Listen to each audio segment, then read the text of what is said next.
नमस्कार, आप देख रहे हैं इंडिया टीवी। आपके साथ मैं हूं मीनाक्षी जोशी। समय हो गया है दमदार 10 का। अजीत द्विवेदी जी, सज्जन कुमार जी हमारे साथ स्टूडियो में मौजूद है। बहुत स्वागत आप दोनों का। वंदे मातरम को लेकर ये बहस है कि थमने का नाम ही नहीं ले रही। जो शनिवार से शुरू हुआ मामला आज मंगलवार तक पहुंच चुका है। विवाद वही है। पहले स्वतंत्रता दिवस के मौके पर कांग्रेस मुख्यालय में वंदे मातरम का अपमान करने का आरोप लगा। अब गोवा कांग्रेस के कार्यक्रम में अपमान करने का आरोप लगा। गोवा कांग्रेस के कार्यक्रम में खुद कांग्रेस अध्यक्ष मल्लिकार्जुन खड़गे मौजूद थे। उन्होंने वंदे मातरम के 6 पैरास में से केवल 2 पैरा का ही गायन किया। इससे पहले 15 अगस्त को जब कांग्रेस मुख्यालय पर वंदे मातरम का पूरा गायन किया गया था, तब सोनिया गांधी और खड़गे गायन के दौरान इशारा करते हुए दिखाई दिए थे। और हमने इंडिया टीवी पर ही, अजीत जी आप भी हमारे साथ थे, और वो असहजता हमें दिखाई दी थी। इस पर हमने एक लंबी चर्चा भी की थी। मुझे लगा कि शायद उस बार चेयर ना मिल पाने की वजह से परेशानी थी। अब तो ऐसी कोई परेशानी भी नहीं थी। यानी कि कांग्रेस पार्टी की लाइन एकदम क्लियर है। इस पर एक रिएक्शन जो है, मैं थोड़ा पहले वो दर्शकों को और बता देती हूँ, फिर चर्चा को खोलेंगे। बीजेपी ने कांग्रेस पर वंदे मातरम का अपमान करने का आरोप लगाया। खुद होम मिनिस्टर अमित शाह ने कहा कि सोनिया गांधी को इसके लिए देश से माफी मांगनी चाहिए। अमित शाह ने इस बयान पर कांग्रेस अध्यक्ष मल्लिकार्जुन खड़गे ने भी पलटवार किया। खड़गे ने कहा कि जब मैं पहली बार एमएलए बना था तब अमित शाह बच्चे थे, आज हमें देशभक्ति सिखा रहे हैं। उन्होंने बीजेपी पर हमला बोलते हुए कहा कि उनके पुरखों ने कभी आजादी की लड़ाई नहीं लड़ी, इसलिए ये लोग कांग्रेस के लोगों को देशभक्ति ना सिखाएं।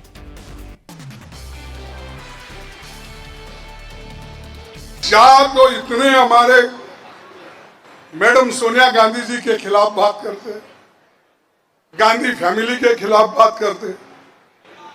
अरे मैं जब एमएलए बना था, ये अमित शाह अभी उठा नहीं था। उनका कितना 57, 58 है कितना? हाँ, ये सब 56-57 साल वाले हैं। अरे देश के आजादी के लिए हमारे लोग लड़े, तुम लड़े। बताओ कौन सा बीजेपी का आदमी इस देश के आजादी के लिए लड़ा है? कौन सा आरएसएस वाला इस देश के आजादी के लड़ा है? और हमको देशभक्ति सिखाते हो तो हम देशभक्त नहीं है। ये लोग देश के खिलाफ है, एंटी इंडिया। अरे एंटी इंडिया तो तुम है, एंटी रिलीजन तुम है। अरे एंटी रिलीजन तुम इसलिए हो, मेरा जैसा आदमी जब उत्तराखंड में जाके भाषण करता है लाखों लोगों के सामने, 2 दिन के बाद तुम हवन डालकर प्यूरिफिकेशन करते हो। Purification is it not the same of this country? Where is your religion? Your religion teaches this? Your people teaches this? Your gurus, they teach like this? Where is your Golwalkar Guruji? Where is your other teachers who taught you?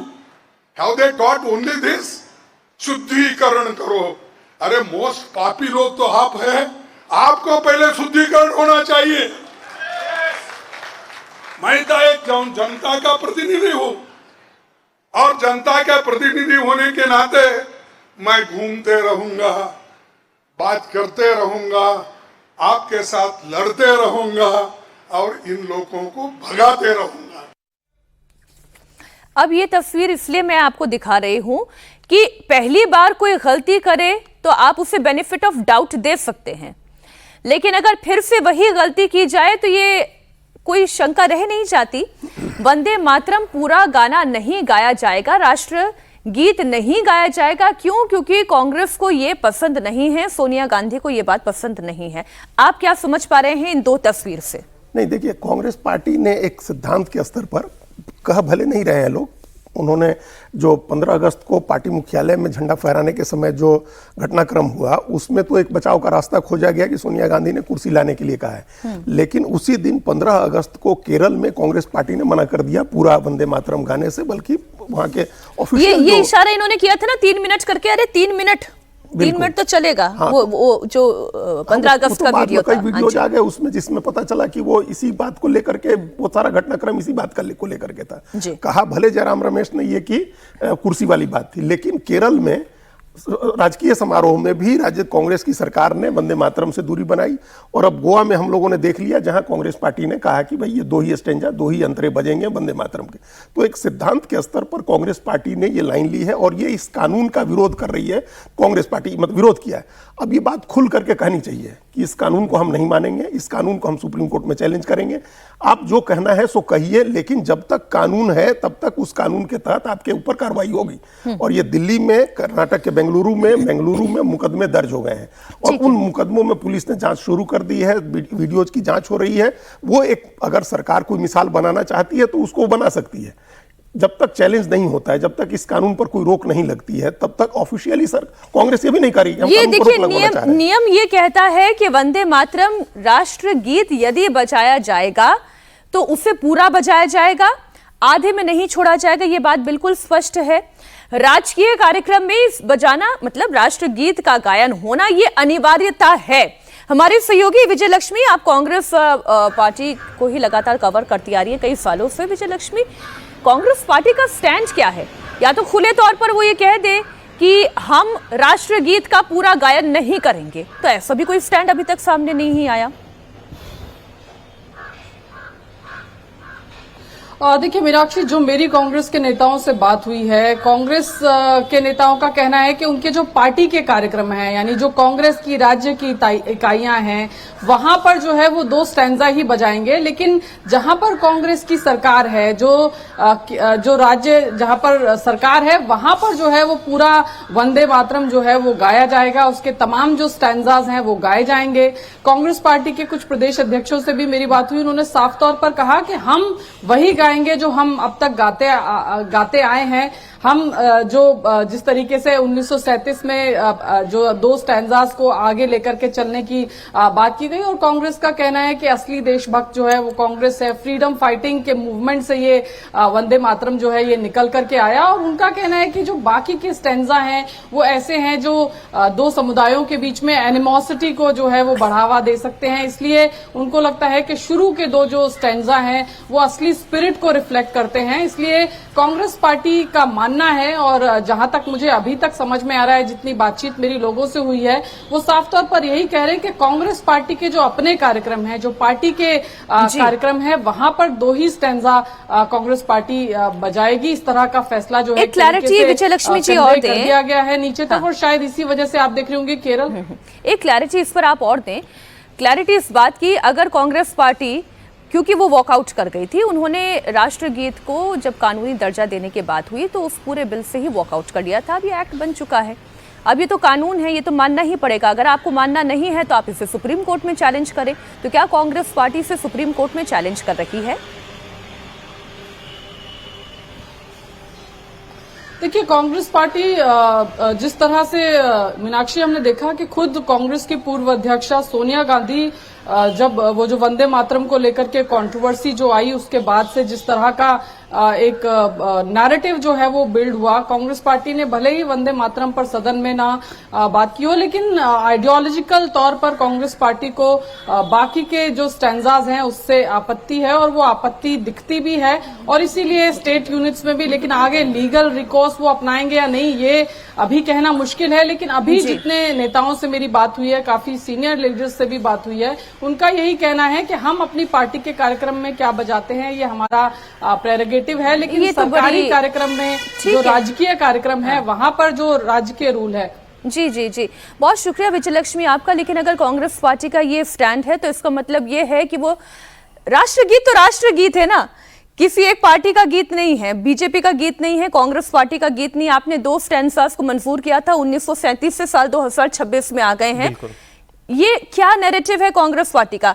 विरोध है तो जाके supreme court में challenge करें। अगर आप challenge नहीं कर सकते हैं तो जो राष्ट्रगीत है, राजकीय कार्यक्रम हो या फिर आपका पर्सनल पार्टी कार्यक्रम हो, एक जैसा बजना चाहिए। देखिए, कांग्रेस के साथ पृष्ठभूमि यह है कि 37 में जब ये स्टैंजास 2 को चुना गया और बाकी को नहीं, तो उस समय मुस्लिम लीग की सेंसिबिलिटी को ध्यान में रख के, कि मुस्लिम लीग का ऑब्जेक्शन था और बाकी मुस्लिम मेंबर्स भी थे, उस समय की स्थिति थी। उसके बाद पार्टीशन होता है, देश बनता है, और अब आपको आपत्ति है, तो यहाँ पे कानूनी तौर पे कहीं भी जो ये वंदे मातरम इंसल्ट जो 2026 की जो नई बिल है, वो कहीं भी प्राइवेट फंक्शन में आपको कंपलसरी नहीं करता है कि आपको पूरा बजाना है पार्टी के। ये केवल ऑफिशियल पूरा बजाना प्राइवेट बजाना ही नहीं है। आपको या तो बजाना है तो फिर पूरा आपको प्ले करना होगा। प्राइवेट कार्यक्रम में आप मत बजाइए, आप शुरू ही मत करिए, लेकिन जब शुरू होगा तो पूरा बजेगा, ये कानून है। आप बीच में अगर उसको रोकते हैं या बाधा डालते हैं, तो प्रोटेक्शन जैसे राष्ट्रगान का है, वही प्रोटेक्शन राष्ट्रगीत को भी मिला है। प्राइवेट फंक्शन में हम मत बजाइए, जैसा वही तो आप प्ले ही मत करिए ना। लेकिन कांग्रेस का जो पक्ष है वो ये कांग्रेस से क्यों कर रही है? पहली बात तो यह है कि वो अभी भी उस पुराने ढर्रे पे जा रहे हैं, क्योंकि इससे एक कॉन्स्टिट्यूएंसी है खासकर मुस्लिम समाज की, जो तो वहां पे वो अपने आप को वहां से जोड़ रहे हैं कि उनकी सेंसिबिलिटी को ध्यान में रखिए। और कांग्रेस यहाँ जो कानूनी तर्क दे रही है वो ये कह रही है कि प्राइवेट फंक्शन में ये जो कानून है ये लागू नहीं होता है, तो प्राइवेट फंक्शन में हम बजाएंगे तो अपने तरीके से बजाएंगे। ये क्या बात हुई? तो ये जो ग्रे डोमेन है इस पे मुझे लगता है कि शायद ये कानून की प्राइवेट में भी पूरा बजाना ये कंपलसरी है। पूरा कहीं भी अगर बजना शुरू हो जाएगा तब आपको पूरा बजाना है, आप उसके बीच में बाधा नहीं डाल सकते। मैं आपके पॉइंट को पिक करती हूँ जो आपने कहा कि वो अपनी कॉन्स्टिट्यूएंसी, अपने एक समुदाय को ध्यान में रखते हुए, एक विशेष वर्ग जो ये नहीं पसंद कर रहा है उन्हें ध्यान में रखते हुए ये कंसिडर कर रहे हैं कि पूरा बजाएंगे नहीं अपने कार्यक्रम में, निश्चित तौर पे। और उन्हें लग रहा है कि बीजेपी का ये जो बिल जो लाया गया है, इसको आपने पूरे स्टैंजास को बनाना शशि थरूर वगैरह ने भी इस पे लिखा कि शशि थरूर ने तो कहा कि आप 3 मिनट से ज्यादा शुरू में बजेगा, फिर बाद में बजेगा, उसके पहले राष्ट्रगान बजेगा, उसके पहले तमिलनाडु वगैरह में वहां का भी बनेगा। तो उन्होंने कहा कि 6+6 कुल मिला के आप प्रैक्टिकल साइड भी देखिए कि 12 मिनट जो है किसी भी फंक्शन में आप खड़े हो रहे हैं। तो उन्होंने कहा कि जरा इसको प्रैग्मेटिक भी देखिए, तो वो एक अलग मसला था, वो अलग लेकिन चीज, यहाँ पे कांग्रेस तो पॉलिटिकल नैरेटिव है। और जो लीगल वो इंटरप्रेट कर रहे हैं वो ये कर रहे हैं कि प्राइवेट फंक्शन में ये जो कानून है ये लागू नहीं होता है। लेकिन मैं अब आपको एक तस्वीर ऐसी दिखाऊंगी, आपको देखकर हंसी आ जाएगी। और ये तो जो कार्यक्रम है महाराष्ट्र की तस्वीर है, यहाँ पर तो बीजेपी गठबंधन की सरकार है। महाराष्ट्र में डिप्टी सीएम एकनाथ शिंदे के कार्यक्रम में राष्ट्रगीत वंदे मातरम की जगह फिल्मी वंदे मातरम का गायन हो गया। दरअसल महाराष्ट्र के ठाणे में एक सरकारी कार्यक्रम के अंत में जब वंदे मातरम राष्ट्रगीत बजाने की घोषणा हुई तो सभी लोग सम्मान में खड़े हो गए, लेकिन वहां गलती से फिल्म पुकार का लता मंगेशकर के द्वारा गाया हुआ फिल्मी गाना प्ले हो गया। उप मुख्यमंत्री एकनाथ शिंदे और साथ ही प्रताप सरनाइक भी वहीं पे मंच पर मौजूद हैं। आप देखिए, गाने की कोशिश तो करें। लता मंगेशकर जी के गाने को कौन गा सकता है? इस गाने में पूरे 6 अंतरे गाए हुए हैं, लेकिन वो जो 3 मिनट का अंतराल है वो नहीं है। आलाप तान कोई कैसे गा सकता है? उतनी देर तक आप कर ही नहीं सकते ना। ये आलाप तान और रिपीटेशन बार बार उन जो लाइंस का हो रहा है वो तो फिर पता कितनी देर तक आपका ये गाना ही बजता रह गया। तो उतनी देर तक तो खड़े होकर के आप राष्ट्रगीत के सम्मान में नहीं कर सकते हैं। और दूसरा, ये जो मंजूर किया हुआ है 6 स्टेंजा, उसको बजाया जाना चाहिए और उसका एक समय तय है, 3 मिनट 10 सेकंड। हाँ, 3 मिनट 10 सेकंड जो है उसके लिए समय तय किया है। और उसको भी आप बाईपास नहीं कर सकते हैं। जैसे राष्ट्रगान के लिए 52 सेकंड का समय तय है, तो आपको 52 सेकंड में पूरा करना है। उससे ज्यादा भी अगर आप खींचते हैं तो उसको भी अपमान मान लिया जाएगा। तो ये इस तरह की गलतियां भी नहीं होनी चाहिए। और पहले दिन जो हम लोग बेनिफिट ऑफ डाउट दे रहे थे, जो हम लोग 15 अगस्त के दिन भी चर्चा कर रहे थे कि चलिए एक बेनिफिट ऑफ डाउट है कि कुर्सी के लिए कह दिया, क्योंकि राष्ट्रगान हो, राष्ट्रगीत हो, बीमारों के लिए, बुजुर्गों के लिए, उम्रदराज लोगों के लिए उसमें छूट दी जाती है, तो हम लोग एक दे रहे थे। लेकिन कांग्रेस पार्टी ने एक सैद्धांतिक स्टैंड ले लिया है, एक अपना आइडियोलॉजिकल स्टैंड ले लिया है कि हम इसको पूरा नहीं 6 स्टेंजा नहीं बजाएंगे। इसमें सीपीएम एंगल भी है? नहीं, सीपीएम का तो एंगल है ही। सीपीएम के दबाव में तो कांग्रेस पार्टी ने अभी पीएम श्री की स्कीम भी वापस ले ली केरल की सरकार ने। केरल की सरकार ने पीएम श्री योजना स्कूलों में लागू करने का ऐलान किया, फिर सीपीएम का दबाव हुआ तो वापस पीछे हट गए। तो वंदे मातरम पर भी यही स्थिति है। मुस्लिम लीग भी, वहां तो मुस्लिम लीग पार्टनर है, इंडियन यूनियन मुस्लिम लीग कांग्रेस की पार्टनर है, उसकी भी सेंसिबिलिटी का इनको ध्यान रखना है। लेकिन ये इस जो ग्रे एरिया अभी कहा सज्जन जी ने, अब इसको लीगली डिफाइन करना होगा। अभी जहां तक हम समझ पाए हैं कानून यही है कि आप अपने घर में बजाएं, अपने छत पर बजाएं, पार्क में बजाएं, कहीं भी बजाएं। अगर बजाना शुरू होगा तो आपको पूरा बजाना होगा। सावधान की मुद्रा में खड़े हों, बातचीत ना करें, वही सम्मान दे जैसे राष्ट्रगान को दिया जाता है। अगर आपने बीच में रोकने की कोशिश की, जानबूझ करके बाधा डालने की कोशिश की, तो ये कानूनन अपराध है। पहली बार गलती की 3 साल की सजा है, और बार बार यदि कोई गलती कर रहा है तो 1 साल की सजा तो आपको देनी ही होगी। अब देखना यह है कि कांग्रेस पार्टी के खिलाफ क्या एक्शन होता है। बात पाकिस्तान की खुफिया एजेंसी आईएसआई से जुड़े हुए आतंकी संगठन की कर दूं। एक बड़ा एक्शन हुआ है। भारतीय सुरक्षा एजेंसियों ने आईएसआई से जुड़े हुए आतंकी संगठन शहजाद भट्टी नेटवर्क को ध्वस्त किया है। एजेंसियों ने 14 राज्यों में कार्रवाई करते हुए नेटवर्क के 200 से ज्यादा लोगों को गिरफ्तार कर हमले की साजिश को नाकाम कर दिया।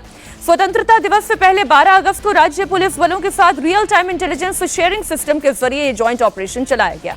गृह मंत्री अमित शाह ने सोशल मीडिया एक्स पर पोस्ट करके ऑपरेशन की डिटेल भी शेयर की। आईएसआई से फंडिंग पाने वाले समूह से आईईडी, पाकिस्तान ऑर्डिनेंस फैक्ट्री की मार्केट वाले ग्रेनेड, पिस्टल, जिंदा कारतूस, जासूसी के लिए इस्तेमाल किए जाने वाले सीसीटीवी कैमरे बरामद हुए हैं। इस आईएसआई सिंडिकेट का कनेक्शन भारत में ग्रेनेड, आईईडी और पेट्रोल बम हमलों से है। ये नेटवर्क टारगेट किलिंग का भी काम कर रहा है। तो भारत से भट्टी गैंग को साफ कर दिया गया है। एक के बाद एक सचिन जी जो सफाइयां हुई हैं उसमें एक तो नक्सल सफाई है और अब ये शहजाद भट्टी गैंग की सफाई। देखिए, जो आंतरिक सुरक्षा का मामला है, अब इंडिया में आप देखेंगे कि धीरे धीरे जैसे यूएस में होमलैंड सिक्योरिटी का एक अलग से है, तो वहां पे ये तो दोनों जो खतरे हैं, एक तो नक्सल के मामले में लगभग सफलता पा ली गई है। अब कुछ एक पैचेज में वो बचे हुए हैं जो रेड कॉरिडोर आप कहते थे।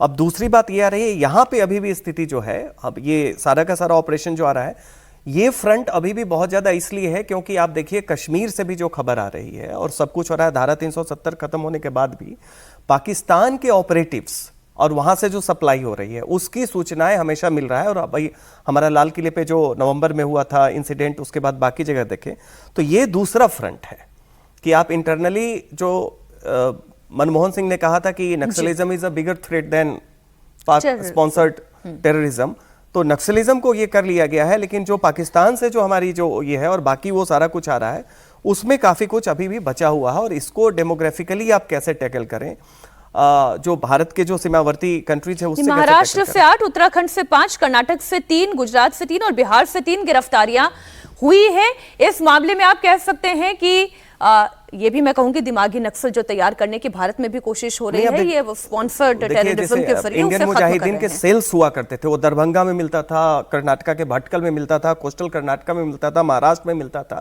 तो ये सेल जो है, और उसमें सिमी से लेके तमाम उस तरह के जो ऑर्गेनाइजेशंस हैं, उनको भी एक स्लीपर सेल की तरह सिक्योरिटी एंगल से देखा जा रहा था। तो ये जो तंत्र है आपकी यूनिवर्सिटीज में, कॉलेजेस में, अलग अलग शहरों में, खासकर जो यंग डेमोग्राफी जो रेडिकलाइज हो सकती है, उसको आप कैसे टैकल करेंगे, ये बहुत बड़ी चुनौती। ये एक बड़ी कामयाबी वाली ये खबर थी।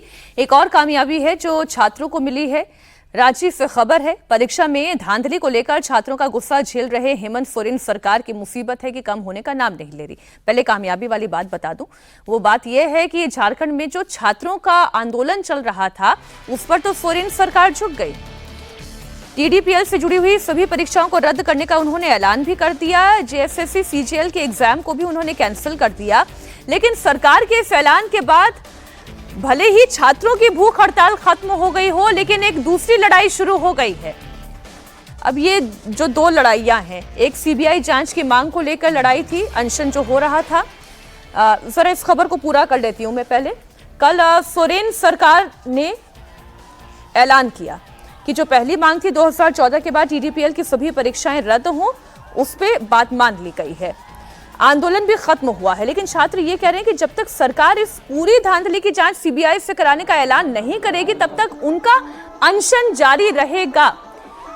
ये मतलब जश्न भी है लेकिन नहीं भी है। ये क्लैरिटी क्यों नहीं आ पा रही है?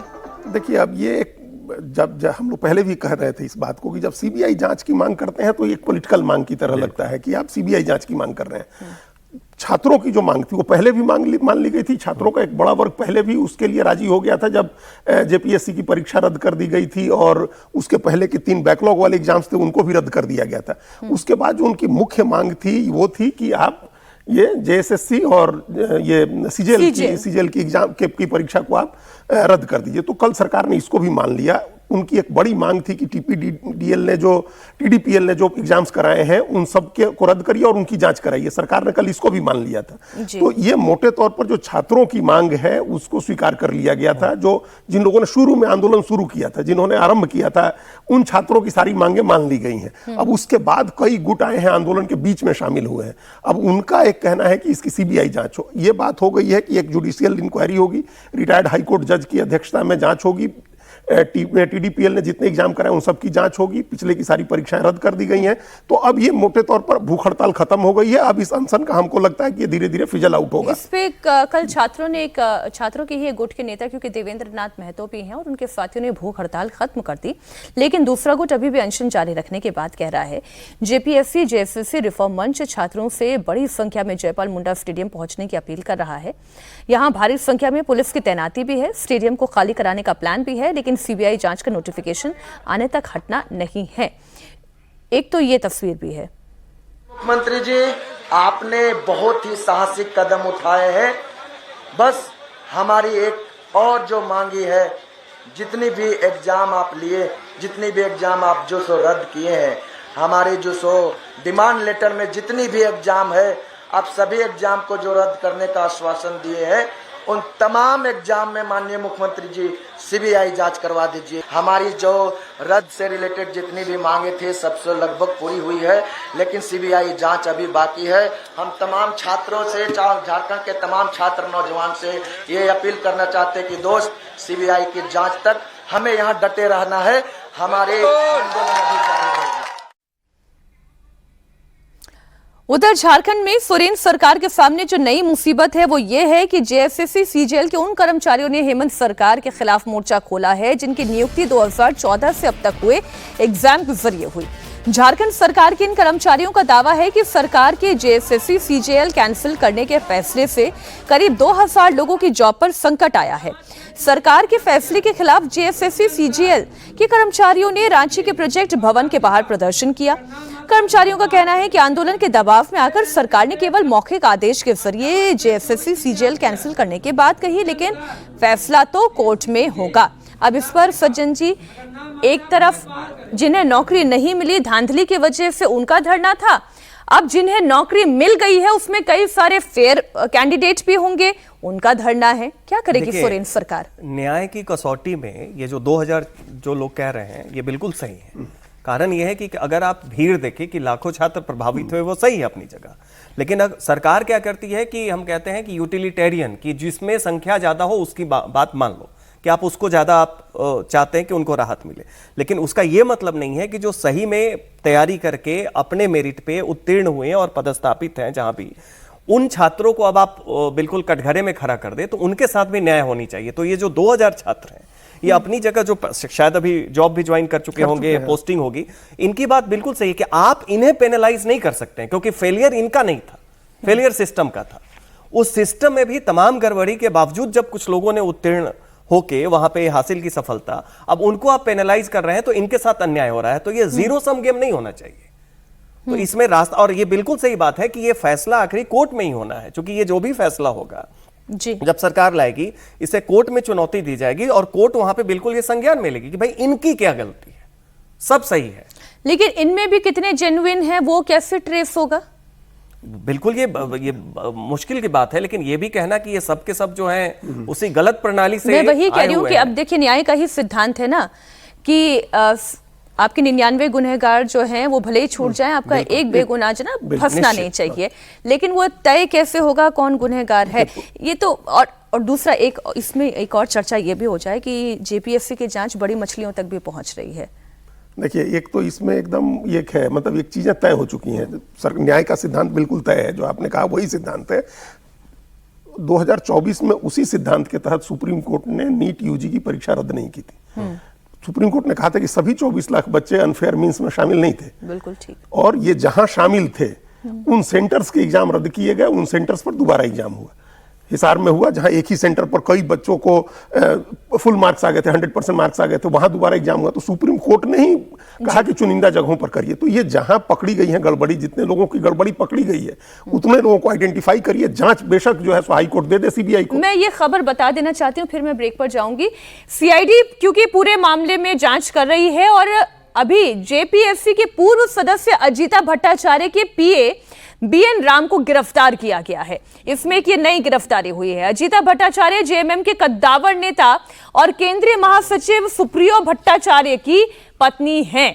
अजीता ने 9 अगस्त को इस्तीफा दे दिया था। 10 अगस्त को सीआईडी ने उनसे लंबी पूछताछ की थी और अब सीआईडी ने उनके पीए पर भी शिकंजा कसा है। अजीता के पीएम बीएन राम पर जेपीएससी में इंटरव्यू मैनेज करने की एवज में 40 लाख रुपए वसूलने का आरोप है।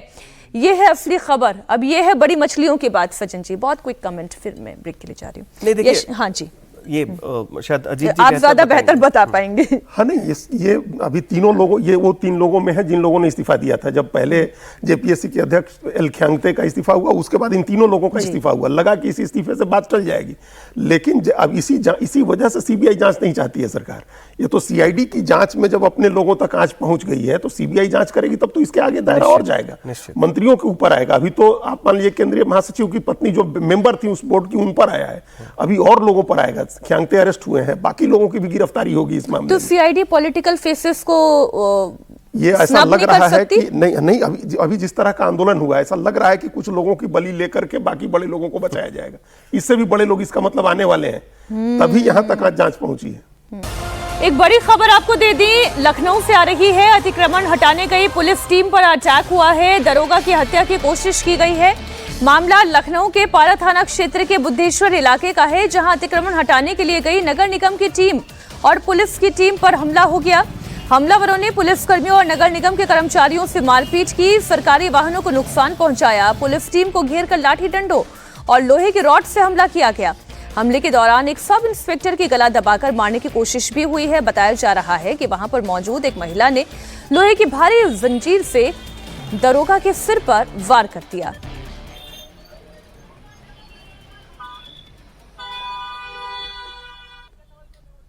तस्वीर इस वक्त आप देख रहे हैं, गांव की ही ये तस्वीर है। हालांकि है लखनऊ का ही बुद्धेश्वर इलाका जहां पर ये पूरी घटना घटी है। दरोगा की गला दबाकर मारने की कोशिश हुई और टीम यहां पर दरअसल पहुंची थी अतिक्रमण हटाने के लिए। हमारी सहयोगी रुचि कुमार जुड़ गई हैं इस खबर पर। रुचि, मामला क्या है? देखिए, नगर निगम समय समय पे इस तरह का अभियान चलाती रहती है कि जो छुट्टा जानवर घूम रहे हैं उनको पकड़ने का। तो ये उसी तरह का एक अभियान था। और इसमें जब नगर निगम की टीम ने पारा की जगह पर पहुंची तो वहां पे जो भीड़ थी वो मतलब उसने एक तरह से आपकी हिंसा का रास्ता अपना लिया और नगर निगम की टीम पर हमला कर दिया। और नगर निगम की टीम पे ऐसे हमला नहीं किया, इतना उसको जो दरोगा था, क्योंकि नगर निगम की टीम पे पहले हमला किया तो नगर निगम की टीम ने पुलिस बुला ली। पुलिस है ये तो दरोगा को ऐसे पकड़ लिया। तो आमतौर पे क्या होता है कि इस तरह की ड्राइव चलती है, तो हम लोग भी एक बार मीनाक्षी इस तरह की ड्राइव में फंस चुके हैं। हमारे ऊपर भी हमला हो गया था, पत्थर गाड़ी के ऊपर फेंक दिया था, कैमरामैन को चोट लग गई थी। तो अब ये एफआईआर हुई है और पुलिस का कहना है कि उसके खिलाफ कड़ी कार्रवाई की जाएगी। ये इलाका आप थोड़ा बता सकती हैं, ये कैसा इलाका है, किस तरीके की यहाँ की डेमोग्राफी है? पारा का इलाका है लखनऊ का। आप जब लखनऊ से आगरा एक्सप्रेसवे की सड़क पकड़ेंगे तो आपको इस इलाके से होके गुजरना पड़ता है। और ज्यादा जिस इलाके में ये घटना हुई है वहाँ पे गाय भैंस पालने वाले लोग हैं। और वो जब टीम पहुंची तो गाय भैंस पालने वाले ज्यादातर जो नगर निगम की टीम इस तरह से जाती है उनको इस तरह का विरोध का सामना करना पड़ता है। लेकिन पुलिस पे हमला ये बहुत बड़ी बात है और पुलिस का कहना है कि जो भी दोषी होगा उसके खिलाफ कड़ी कार्रवाई की जाएगी। ठीक, रुचि आप बनी रहे हमारे साथ। एक बार एक जो तस्वीर आ रही है वो हम दर्शकों को दिखा देते हैं।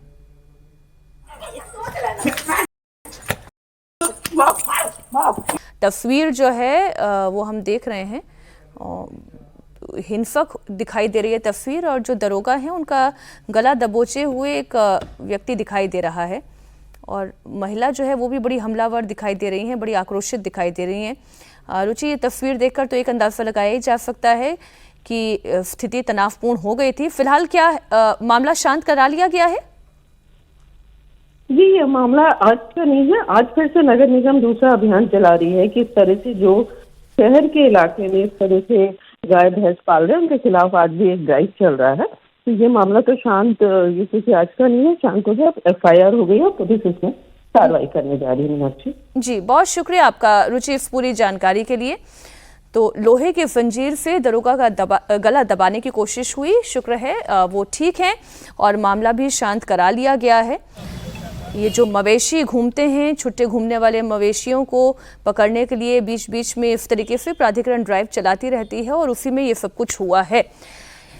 ये तो एक सोशल तस्वीर थी। इस तरीके की घटनाएं अक्सर किसी भी अगर आप यूं कहें राज्य में हो, शहर में हो, ज़िले में, कभी भी कहीं भी इस तरीके की तस्वीर सामने आ जाती है जब प्रशासन और आम नागरिक आमने सामने आकर खड़े हो जाते हैं। खबर एक्चुअल तो ये है, जो पॉलिटिकल खबर है और जो दमदार 10 का हमारा एंगल है कि बीजेपी की एक नई टीम तैयार हुई है और टीम नवीन का ऐलान हो चुका है। नई टीम की पहली बैठक की तारीख भी सामने आ गई है। बीजेपी अध्यक्ष नितिन नवीन 22 अगस्त को अपनी नई टीम के साथ बैठक भी करने वाले हैं। नितिन नवीन की टीम में 65 लोगों को शामिल किया गया है, जिसमें 51 नए नाम हैं, जबकि 14 लोगों की टीम को दोबारा जगह दी गई है। 12 महिलाओं को भी टीम में जगह मिली है। बीजेपी की नई टीम में स्मृति ईरानी का नाम है, राम माधव की वापसी हुई है, लंबे समय से IT सेल की जिम्मेदारी संभाल रहे अमित मालवीय बाहर हो गए हैं, उनकी जगह छत्तीसगढ़ के दीपक महस्के को IT सेल का इंचार्ज बनाया गया है, उन्हें शामिल किया गया है। अब इस नई टीम को लेकर बहुत सारे सवाल हैं। अलग अलग राज्यों में से कितने कितने नाम हैं वो भी आपके सामने हैं। उत्तर प्रदेश चूंकि चुनावी राज्य है, बड़ा राज्य है, 8 नाम हैं। मध्य प्रदेश से 6, महाराष्ट्र से 5, राजस्थान से 4 और कुछ नए नाम, डार्क हॉर्स, संदीप पाठक जैसे नाम भी हैं। आपका एनालिसिस इस पूरी टीम को लेकर क्या कहता है? देखिए, एक तो आपने संदीप पाठक का जिक्र किया, वो एक अच्छा चयन हम लोग मान सकते हैं उसको, क्योंकि जो टीम आई थी, जो आम आदमी पार्टी के जिन 6 या 7 राज्यसभा सांसदों को शामिल कराया गया बीजेपी में, उसमें एक सबसे उपयोगी नाम संदीप पाठक का है। और संदीप पाठक ने कई ऐसे काम पिछले अपने, वो कैम्ब्रिज से पढ़े हुए हैं और उनकी पढ़ाई का भले अलग रहा हो विषय, लेकिन सेफोलॉजी और चुनाव प्रबंधन का बहुत अच्छा काम करते हैं। उन्होंने दिल्ली में भी और पंजाब में भी आम आदमी पार्टी की जीत में बड़ी भूमिका निभाई। पिछला चुनाव जो आम आदमी पार्टी जीती, कैंडिडेट सिलेक्शन से लेकर के चुनाव रणनीति बनाने तक उन्होंने बड़ी भूमिका निभाई। और उनके बारे में एक बात जो कही जा रही, पहले तो खबर नहीं आई थी, लेकिन बाद में ये जो जानकार लोग हैं उन्होंने बताया, लिखा बल्कि सोशल मीडिया में, कि बांकीपुर से लौट करके आए थे और उन्होंने कह दिया था कि बीजेपी वहां चुनाव हार रही है, जबकि ग्राउंड लेवल की फीडबैक थी कि बीजेपी किसी तरह से जीत जाएगी। तो ये उनकी उपयोगिता है। उनका बड़ा रोल हो सकता है दिल्ली, पंजाब या देश में कहीं भी। और एक हम लोग ये मान के चलें कि आगे एक लंबी यात्रा के लिए उनको इसमें रखा गया है। आगे वो पार्टी के रैंक एंड फाइल में ऊपर जाएंगे। ये बहुत अच्छा चयन उसमें आपने नाम लिया, इसलिए हमने ये इसी पर पहली बात हो गई। अमित मालवीय क्यों हटाए गए? देखिए, कुछ जैसे बाकी तो वो था, एक ये भी था कि जो अभी प्रोटेस्ट हुआ छात्रों का, उसका भी इम्प्रिंट दिख रहा है। खासकर जो भारतीय जनता युवा मोर्चा में तेजस्वी सूर्या की जगह वो जोशी साहब को लाया गया, हेमांग जोशी, हाँ, हेमांग जोशी को, जो बड़ौदा से MP हैं, और दूसरे जो IT सेल, जिसको सोशल मीडिया में जो दीपक महस्के हैं। तो ये क्लियरली है कि ऑनलाइन और ऑफलाइन जो नैरेटिव चला, उसमें बीजेपी पिछड़ती हुई दिखी, खासकर युवाओं में। तो ये फेलियर है, खासकर IT सेल सोशल मीडिया का और युवा मोर्चा का, इन दोनों के पास ये जिम्मेदारी थी। तो ये भी दिखा रहा था। तो ये पार्टी साफ तौर पे ना कहे, लेकिन बाकी अगर आप देखें तो मुझे लगता है कि ये कंजर्वेटिव चेंज है। नितिन नवीन की टीम को देखें तो निश्चित तौर पे नए, लेकिन नए लोगों में वही है जो पुराने स्टॉक से थे। संगठन मंत्री जो हैं, BL संतोष जी हैं, शिव प्रकाश जी हैं, जिन्होंने मध्य प्रदेश, महाराष्ट्र वगैरह में जीत दिलवाई। उसके साथ सौदान सिंह जी को भी ले आया गया है, जो पुराने संगठन के पुराने ये हैं। उसी तरीके से रखा गया। तो वसुंधरा राजे हैं, राम माधव, तो ये कोई नए सरप्राइजिंग नहीं है, सरप्राइजिंग नहीं है। हाँ, आपने नेशनल सेक्रेटरी में बहुत लोगों को जगह दी है, लेकिन यहाँ पे बात यह है कि ये कोई सरप्राइज या कोई पैटर्न अगर आप देखें कि इसमें कोई दलित एंगल है, कोई रीजनल एंगल है, कोई हाँ महिलाओं को मिली है प्रतिनिधित्व, लेकिन उसके अलावे ये एक कंजर्वेटिव चेंज है। कंजर्वेटिव चेंज तब होता है जब संगठन को बहुत गंभीरता से लेती है, एक्सपेरिमेंट के मोड में, ऑप्टिक्स वाले मोड में नहीं रहते। चीफ मिनिस्टर्स के अपॉइंटमेंट में आप देखिए ऐसा लगा जैसे पार्टी ऑप्टिक्स में जा रही है, नए चेहरे जो ज्यादा नोन नहीं हो उनको मौका दिया जाए। लेकिन यहां जब ऑर्गेनाइजेशन की बात आ रही है, एकदम कोर संगठन, बिल्कुल ट्राइड एंड टेस्टेड, क्रेडेंशियल जिनका एस्टेब्लिश्ड हो, उनको लाया गया। मैं इसलिए जल्दी कुछ नाम लेके बात पूछ रही हूँ। अरुण यादव, चर्चा ये बात हो गई कि उनका तो ट्विटर हैंडल ही लॉक है। नहीं, वो तो पूरी सोशल मीडिया टीम का कर लिया था कल शाम में, क्योंकि ये जब 5 लोगों का, हमको लगा कि अब बाद में हो सकता है एक्टिवेट हुआ हो, लेकिन 5 लोगों का, दीपक महास्के से लेकर के और शिवानंद द्विवेदी, अरुण यादव और वो जो बाकी और 2 लोग हैं, मतलब 5 लोगों का वो एक्टिवेट कर दिया गया था। इसलिए भी हो सकता है कि सफाई हो रही हो। कई चीजें ऐसी होती हैं जब आप पार्टी पदाधिकारी किसी पद पर नहीं है तो आप फ्री होते हैं, बहुत सारी बातें बहुत आप कुछ कहते हैं, कहने हाँ, के लिए। लेकिन जब आप आ गए तो वहां आपकी कही गई बातों का इशू बन जाएगा और उसको फिर वो उस देश में ही नहीं, देश के बाहर भी उसकी चर्चा हो जाती है। व्यक्ति विशेष नहीं रह गया, हाँ, नहीं, आप पार्टी विशेष है। बिल्कुल, आप सत्तारूढ़ दल के एक पदाधिकारी हैं। बिल्कुल। तो इसलिए आपकी बातों में वो उस तरह के, अगर कहीं कोई गैर जिम्मेदाराना बात कही गई है तो उसको हटाने के लिए हमको लग रहा है कि वो सफाई जो है वो होकर के फिर अकाउंट चालू होगा और फिर उस एक लाइन पर उनका वो आएंगे सारे सोशल मीडिया। लेकिन इसमें एक भाटिया जी हैं, उनके तो पुराने ट्वीट वायरल हो रहे हैं। नहीं, सबके हो रहे हैं, प्रीति गांधी के भी हो रहे हैं और हाँ दूसरे लोगों के भी हो रहे हैं। हाँ। लेकिन वो होते हैं, उसको देखिए, ये भी हमने देखा, किसी जानकार क्या पोस्ट ही पढ़ रहे थे कि उन्होंने कहा कि पार्टी की तरफ से कहा गया कि उसके लिए अपोलोजेटिक होने की जरूरत नहीं है, आपने पहले अगर कोई बात कही है तो कही है। अगर किसी ने उसका स्क्रीनशॉट लेकर के आपको ह्यूमिलिएट करने की कोशिश कर रहा है कोई आदमी, तो उसको छोड़िए, उस पर मत ध्यान दीजिए। अब पदाधिकारी होने के बाद आपके ट्वीट जो है जिम्मेदाराना तरीके के होने चाहिए, बस ये चीजें रखी गई। ऑल ओवर टीम आपको क्या लग रहा है, जैसे सज्जन जी ने कहा, कंजर्वेटिव संगठन को मजबूत करने वाली टीम? देखिए, दोनों का बैलेंस है, दोनों का बैलेंस बनाया गया है और आप तय मान के चलिए कि 65 लोगों की टीम में 10-12 लोग ही होते हैं जो काम करते हैं। बिल्कुल, बाकी लोगों का कोई मतलब नहीं। और वैसे भी हम लोग देखते हैं कि प्रधानमंत्री मोदी और अमित शाह काम करते हैं, बाकी उसके नीचे 5-6 लोग होते हैं, 10 लोग होते हैं, मान लीजिए काम करेंगे। आप बताइए ना कि अभी जो हटाए गए महासचिव हैं, जो महासचिवों को हटाया गया, बंडी संजय हो या राधा मोहन दास अग्रवाल हो या दुष्यंत गौतम हो, कहीं बड़ी एक्टिविटी थोड़े हम लोग देख रहे थे, लेकिन महासचिव थे।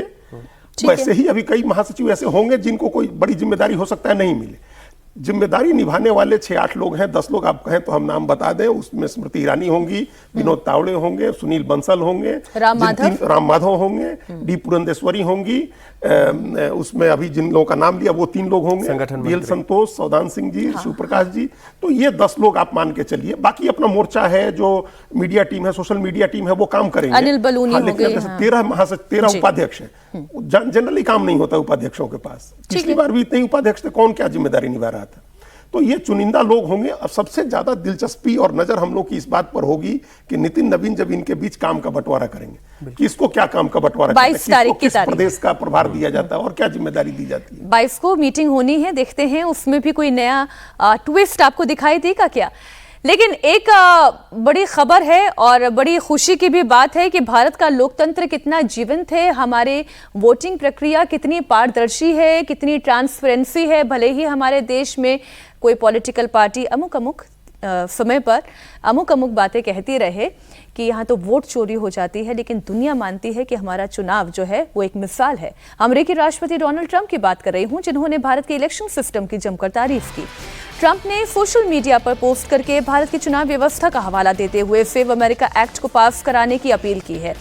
ट्रंप ने पोस्ट में लिखा कि इस महीने की शुरुआत में भारत के मुख्य चुनाव आयुक्त ज्ञानेश कुमार ने हमारे प्रशासन से पूछा था कि अमेरिका में वैध फोटो आईडी के बिना चुनाव कैसे हो सकते हैं।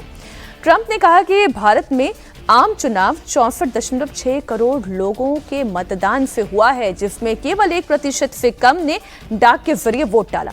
भारत में हर वोटर के पास वैध फोटो पहचान पत्र है।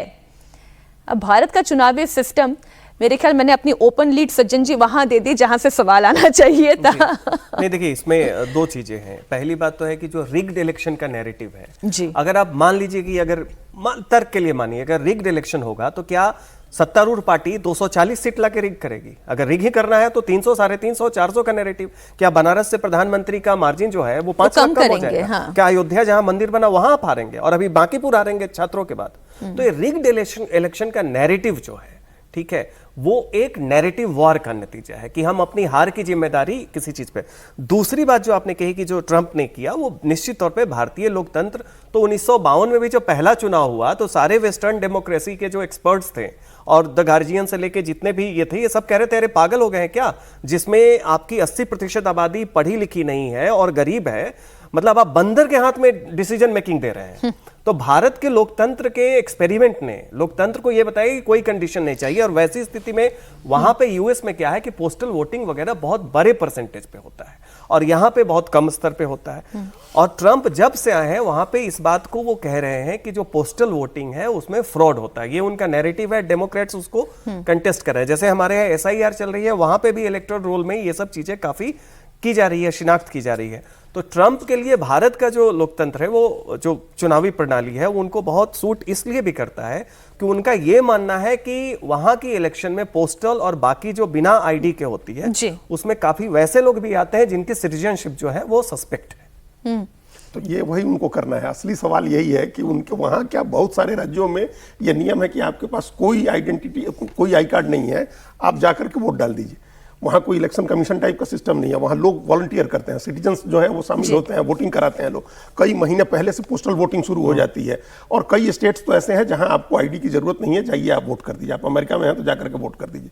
ट्रंप चाहते हैं कि वो ये प्रवासियों को, अवैध प्रवासियों को वोटिंग से रोका जाए या उनको कम वोटिंग कराई जाए। तो एक उनका सबसे पहला जो भारत से वो ले रहे हैं वो ये है कि एक वोटर आईडी बनानी चाहिए, एक वैध वोटर आईडी बनानी चाहिए। जैसे ब्रिटेन वाले यहाँ आए थे तो लेके गए कि हम आधार बनवाएंगे, तो वो इनको ब्रिटेन वालों को आधार बनाना है, अमेरिका वालों को वोटर आईडी बनाना है। खबर हिमाचल प्रदेश से आपको दे दूं, हिमाचल सरकार आईएएस, आईएफएस और आईपीएस अधिकारियों के पदों में कटौती करने जा रही है। सीएम सुखू ने ऐलान किया है कि आईएएस अधिकारियों के पदों की संख्या 153 से घटाकर 130, आईएफएस अधिकारियों की संख्या 118 पदों से घटाकर 83 और आईपीएस अधिकारियों की 96 पदों की संख्या में भी कमी की जा रही है। सीएम सुखू कह रहे हैं कि प्रदेश को बड़े अधिकारियों की फौज नहीं चाहिए। बहुत से अधिकारी तो ऐसे हैं जिनके पास पर्याप्त काम नहीं है, इसलिए दिल्ली जाने के इच्छुक अधिकारियों की फाइलों को तुरंत मंजूरी दी जा रही है। एक बयान हम सुना देते हैं सर जी। इसके हम आईएएस के 153 में से 130 पद करने जा रहे हैं। आईएफएस के हम 118 में से 83 पद करने जा रहे हैं। आईपीएस के 96 में से और पद कम करने जा रहे हैं। अधिकारियों की ज़्यादा फौज नहीं चाहिए, अधिकारियों की फौज चाहिए हमें जो हमारे अनुसार जो लगता है कि जो योजनाएं हैं, योजनाओं को इम्प्लीमेंट करने के लिए अधिकारी चाहिए होते हैं, योजनाओं को अमली जामा पहनाने के लिए, उसके स्वरूप को बदलने के लिए अधिकारी चाहिए होते हैं। तो ये अच्छी बात है कि हमारे अधिकारी अपने आप ही महसूस कर रहे हैं कि एक एक पोस्ट पर एक आईएएस ऑफिसर बैठ गए हैं। तो काफ़ी ऑफिसर्स ऐसे बैठ गए हैं जिनके पास, बेचारों के पास काम नहीं होता, उनका टैलेंट भी खराब होता है। तो इसीलिए मैं सबसे ज़्यादा जो अप्रूवल है वो दिल्ली जाने के लिए दे रहा हूँ। असली खेल क्या है? क्या खजाना खाली है? वही असली खेल यही है कि वेतन देने के पैसे नहीं है। हालांकि इसमें उनका दोष नहीं है, या स्टेट गवर्नमेंट के फंड्स को लेकर के एक टसल उनका भारत सरकार से भी चल रहा है। पहले से उनकी जो समस्याएं हैं वो भी है, कर्ज लेने की समस्या है, वो सब समस्या है जिसकी वजह से इन्होंने वेतन रोक दिया था, मंत्रियों का, विधायकों का वेतन रोक दिया था। तो अब ये समस्या ये है कि इनके पास वेतन देने के पैसे नहीं है, अधिकारियों को, कर्मचारियों को वेतन देने के पैसे नहीं है। अन्यथा जिस तरह का फॉरेस्ट एरिया है, जिस तरह का हिली एरिया है हिमाचल प्रदेश, वहाँ ऐसा नहीं कि फॉरेस्ट सर्विस के अधिकारियों की आपको जरूरत नहीं है या उनको काम नहीं है। आपको उनके साथ जिम्मेदारी के साथ काम लेने की क्षमता आप में होनी चाहिए कि आप उनके साथ काम लें। तो आप काम नहीं ले पा रहे हैं, या तो काम आप उनको नहीं दे पा रहे हैं, दूसरा आपके पास वेतन देने का संकट है, तो आप भेज दीजिए उनको दिल्ली। आप पोस्ट मत घटाइए वहाँ। आपके यहाँ जो लोग हैं, मान लीजिए कि उनको आप भेज दीजिए वापस, दिल्ली आना है तो भेज दीजिए। अब कोई नई सरकार आएगी, उसके पास अगर सुविधा होगी तो वो फिर बुला लेगी, उन अधिकारियों को अपने यहाँ नियुक्त करेगी। ये बेसिकली ये वेतन और उसका जो भत्ता, वेतन, उसका जो पैराफर्नेलिया होता है अधिकारी का, आईएएस का, आईपीएस का, आईएफएस का, उसको देने में आपको थोड़ी समस्या हो रही है। लेकिन अब ये ऐसा उपाय है, इसको कहते हैं हिंदी में कहावत है कि ओस चाटने से प्यास बुझाना। ओस चाट के आपसे प्यास नहीं बुझेगी। आप 10, 20, 25 लोगों का वेतन और भत्ता आपको देने में कम कर रहे हैं तो आपका इकोनॉमी की स्थिति नहीं सुधर जाएगी। ये जो इनकी सरकार है, कांग्रेस आई थी, तो याद कीजिए ओल्ड पेंशन स्कीम हिमाचल में सबसे ज्यादा हुआ था। तो अब जब आप अपने फाइनेंशियल स्टेटस को दुरुस्त नहीं करेंगे और अब वहां पे एक तरफ गड्ढा करके चुनाव दूसरी तरफ जीतने के लिए लोक लुभावन योजनाएं भी तो चाहिए। तो चाहिए, तो उसका नतीजा आप कह रहे हैं कि भाई इनका टैलेंट खराब हो रहा है, सब कुछ हो रहा है। तो आप पहले, आपको पता नहीं था, आपके पहले भी कांग्रेस की सरकार थी, वीरभद्र सिंह कई टेन्योर में रहे, तो आपसे पहले के जितने भी कांग्रेस के लोग थे, चीफ मिनिस्टर थे, उनको यह संज्ञान नहीं था। आप ही को यह संज्ञान आया है कि जो आईएएस अफसर है वो उनका टैलेंट खराब हो रहा है क्योंकि उनके लायक यहाँ पे काम नहीं है। जाते जाते एक खबर और आप जान लें, मध्य प्रदेश से ये खबर है जहां उज्जैन में एक पुल की टेस्टिंग का हैरान करने वाला वीडियो आया है। महाकालेश्वर मंदिर परिसर में नाग पंचमी की भीड़ को संभालने के लिए 91 फीट लंबे फुट ओवर ब्रिज का लोड टेस्ट किया गया। 300 से अधिक सुरक्षा गार्ड्स ने एक साथ 10 मिनट तक पुल पर कूदकर और चलकर इसकी मजबूती की जांच। इसमें पुल पूरी तरह से सुरक्षित पाया गया। वीडियो सामने आया तो एआईएमआईएम चीफ ओवैसी ने तंज कसते हुए वीडियो शेयर करते हुए लिखा, ये तो गजब के दिमागी हैं। क्या कहना चाह रहे थे ओवैसी, और ये करना क्या चाह रहे हैं? ये कौन सी टेस्टिंग होती है? वही अब ये माना जा रहा है कि इस तरह से मान लीजिए कभी लोड बढ़ गया या भगदड़ की स्थिति हुई तो एक साथ इतने लोग आ जाएंगे तो पुल उनका लोड बर्दाश्त कर सकता है। लेकिन किसी भी कंट्रोल्ड इन्वायरमेंट में जब आप इस तरह की टेस्टिंग करते हैं और किसी डेस्परेट टाइम में जो घटनाएं एक्चुअल समय में होती हैं, उन दोनों की इंटेंसिटी अलग अलग होती है। आप ये नहीं कह सकते कि एक कंट्रोल इन्वायरमेंट में 300 लोग कूद लिए तो किसी दिन ऐसा होगा कि अगर 300-500 लोग उस पर आ जाए तो पुल नहीं टूटेगा। ये कोई टेंशन, आप क्वालिटी कंट्रोल का बजाबता एक सिस्टम बना हुआ है ना, उस सिस्टम से आप क्वालिटी कंट्रोल करिए, बनाने में क्वालिटी का ध्यान रखिए और उसका टेस्टिंग में भी उसी तरह से टेस्टिंग करिए। कौन से सिविल इंजीनियर ने यह तय किया था कि ऐसी टेस्टिंग की जाएगी? मेरी आंखों में आंसू आ गए। आज हम इस चर्चा को यहीं विराम देते हैं। बहुत शुक्रिया अजीत जी आपका भी, सज्जन जी आपका भी हमारे साथ जुड़ने के लिए।